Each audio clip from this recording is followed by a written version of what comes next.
Bermuda triangle, এক বিতৰ্কিত নাম, এক বিতৰ্কিত ৰহস্য, সভ্য জগতৰ সভ্য সমাজৰ ওচৰত এক চেলেঞ্জ, নতুবা ইয়াক শতাব্দীৰ ৰহস্য বুলিও আখ্যা দিব পাৰি।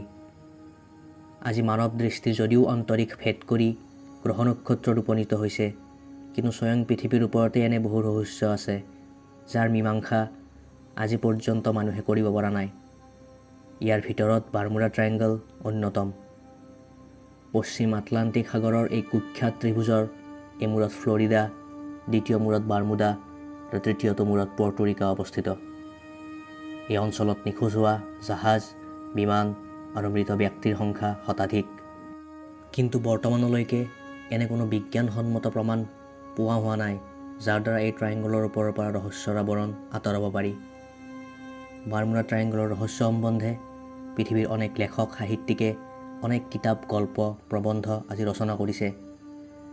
বাৰ্মুডা ট্ৰায়েংগলে বহুতো বাতৰি কাকতৰ শিৰোনাম দখল কৰিবলৈ সক্ষম হৈছে যদিও আজিলৈ বাৰ্মুডাৰ সেই অভিশপ্ত অঞ্চলৰ ৰহস্যৰ আৱৰণ কোনেও ভেদ কৰিব পৰা নাই। বাৰ্মুডাৰ সেই অভিশপ্ত অঞ্চলত প্ৰৱেশ কৰা প্ৰথমজন ব্যক্তি হৈছে খ্ৰীষ্টফাৰ কলম্বাছ। খ্ৰীষ্টফাৰ কলম্বাছ আৰু তেওঁৰ নাবিকসকলে সেই ঠাইত ভৌতিক কিবা এটা দেখি ভয় খাইছিল। এদিন নিশা কলম্বাছ আৰু তেওঁৰ নাবিকসকলে এটা বৃহৎ অগ্নিগোলক দূৰৰ সাগৰৰ বুকুত পৰি বিস্তীৰ্ণ জলৰাশিৰ ওপৰত প্ৰচণ্ড আলোড়নৰ সৃষ্টি কৰা ঘটনা প্ৰত্যক্ষ কৰিছিল। এই দৃশ্যৰ কথা কলম্বাছে তেওঁৰ ডায়েৰীত উল্লেখ কৰিছিল আৰু এনেদৰেই আৰম্ভ হয় বাৰ্মুডাৰ ৰহস্য।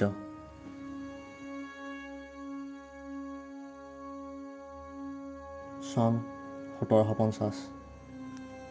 কেপ্টেইন ডন হুৱানে 5খন বৃহৎ জাহাজ লৈ স্পেইন অভিমুখে যাত্ৰা কৰিছিল। জাহাজ 5খনৰ আগে আগে যোৱা জাহাজখনৰ নাম আছিল নুৱেষ্ট্ৰা চেনোৰা ডি গুৱাডালুকে।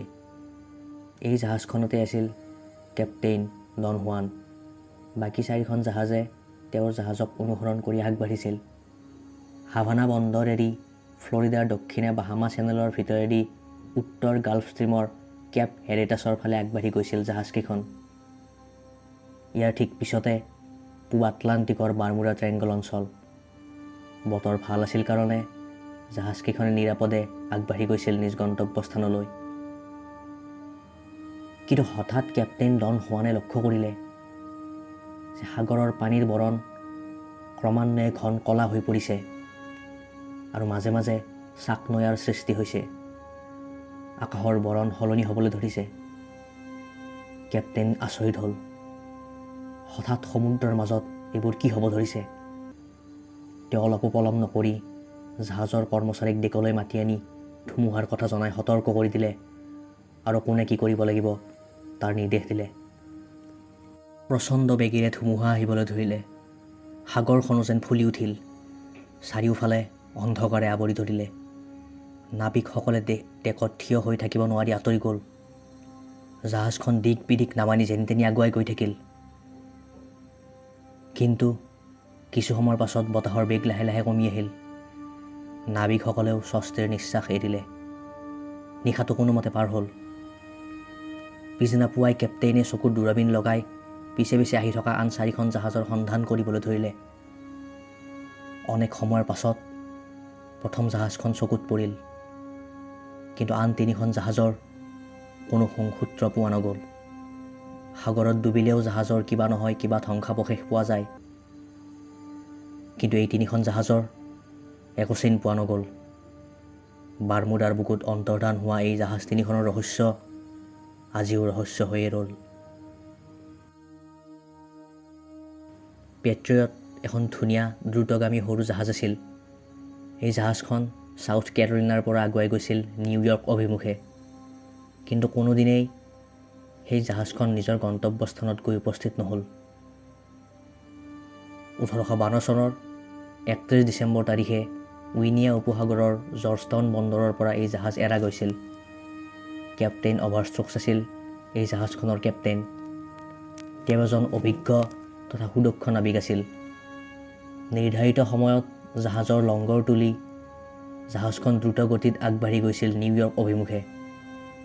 কিন্তু সেই পেট্ৰিয়ট জাহাজ কোনোদিনেই গৈ নিউয়ৰ্ক বন্দৰত উপস্থিত নহ'ল। সেই পেট্ৰিয়ট জাহাজখনৰ কি হ'ল, ক'লৈ গ'ল, আজিও ৰহস্য হৈয়ে থাকিল। ধুমুহাৰ মুখত পৰিবলৈ সেইকেইদিন কোনো ধুমুহাও অহা নাছিল। তেনেহ'লে ক'ত হেৰাই গ'ল সেই জাহাজখন? এই প্ৰশ্নৰ উত্তৰ আজিও পোৱা নগ'ল। বাৰ্মুডাৰ আকাশত বিমানৰ অন্তৰ্ধান। বাৰ্মুডা ট্ৰায়েংগলৰ ৰহস্য যে কেৱল পানীতে বিৰাজমান তেনে নহয়। বাৰ্মুডাৰ আকাশতো এনে কিছুমান ঘটনা ঘটি গৈছে যিবোৰ মানুহৰ কল্পনাৰ বাহিৰত। কিছুমান পাইলটৰ মতে বাৰ্মুডা ট্ৰায়েংগলৰ অঞ্চলত প্ৰৱেশ কৰাৰ লগে লগে বিমানৰ সকলো যন্ত্ৰ পাতি বিকল হৈ যায়। অনাতাঁৰ কেন্দ্ৰৰ লগত সংযোগ বিচ্ছিন্ন হৈ বিমানবোৰ দিগভ্ৰষ্ট হৈ যায়। এনেদৰেই এদিন বাৰ্মুডাৰ আকাশত অদৃশ্য হৈ গৈছিল 5খন বিমান। সেই বিমানকেইখনৰ সন্ধানত যিকেইখন বিমান পঠোৱা হৈছিল তাৰো একেই অৱস্থা হয়। এই ঘটনাটোক কোৱা হয় the greatest aviation mystery of all time. Bermuda ট্ৰায়েংগলৰ এলেকাত কেতিয়াবা কেতিয়াবা কিছুমান অকস্মাত ভৌতিক জাহাজ ঘূৰি ফুৰা দেখা যায়। এই জাহাজবোৰত কিন্তু কোনো মানুহ দুনুহ নাথাকে। কোনো জাহাজত খোৱা পানী, আহাৰ আদি সকলো বস্তুকে মজুত থকা অৱস্থাত পোৱা যায়। এইবোৰ প্ৰকৃততে কি? সঁচাকৈয়ে এইবোৰ ভৌতিক জাহাজ নেকি, নে মানুহৰ দৃষ্টিৰ বিভ্ৰম?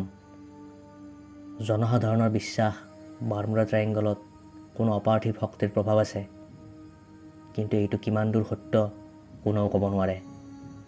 কোনো বিজ্ঞানীয়ে সন্দেহ কৰে বাৰ্মুডাৰ সেই অভিশপ্ত ত্ৰিভুজটোৰ লগত কোনো এখন বেলেগ জগতৰ সম্পৰ্ক আছে, কিন্তু ইয়াৰ বিজ্ঞানসন্মত প্ৰমাণ আজিলৈকে কোনেও দিব পৰা নাই। যিবোৰ মানুহ হেৰাই গৈছে তেওঁলোক আৰু কেতিয়াও ঘূৰি অহা নাই। ঘূৰি অহাহেঁতেন হয়তো তেওঁলোকৰ পৰা আৰু বহুতো তথ্য সংগ্ৰহ কৰিব পৰা গ'ল হয়। আপোনালোকৰ এই বিষয়ে মতামত কি? বিজ্ঞান আৰু বুদ্ধিৰে ভৱিষ্যতে বাৰ্মুডা ট্ৰায়েংগলৰ এই ৰহস্যৰ সমাধান হ'বনে? আপোনালোকৰ মন্তব্য আমাক নিশ্চয় জনাব। ধন্যবাদ।